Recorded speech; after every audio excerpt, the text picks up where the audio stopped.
It's Wednesday the 12th, I'm FX Blue and this is CurrencyTransfer.com's market update. And the headlines today are that sterling is down as Barnier chat lacks commitment, the dollar is lower as Canada trade talks begin again, and Italy is causing trouble for Brussels. So Michel Barnier's comments have driven sterling higher twice in the past week, only for a sense of realism to kick in soon after. Rather than meaning that Brussels is softening their standing, which is much needed if a deal is to be done in the next 6 to 8 weeks, he was actually simply reiterating that all concessions need to come from London. When that penny dropped, sterling sold off across the board. The meatier Brexit story right now, though, is within Westminster, and it may bring big changes to British politics. There's now open discussion of a Conservative Party leadership challenge as Theresa May has pinned her flag to the Chequers proposal and it's splitting her party. The short positions for sterling were re-established yesterday as cable fell down to a low of 129.65.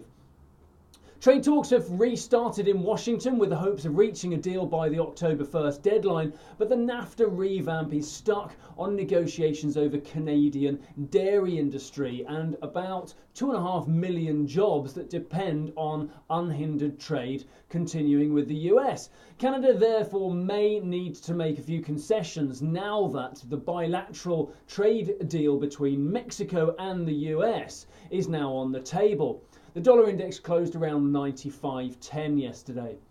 Over in the EU, the Italian budget plan remains undisclosed, but the budget deficit of around 3% of GDP, which would contravene EU regulations, is still possible from their side. They are keeping the immigration pot boiling as well, with the Deputy PM stating that Italy now only has room for migrants who are fleeing war. The migration crisis has been made into a national campaign to control a number of different debates, but it has the potential to cause serious rift between Rome and Brussels, regardless of what the budget outcome is. Plenty more on that story to run, no doubt. If you have any questions, do pop them in the comments below. Otherwise, I'll see you tomorrow.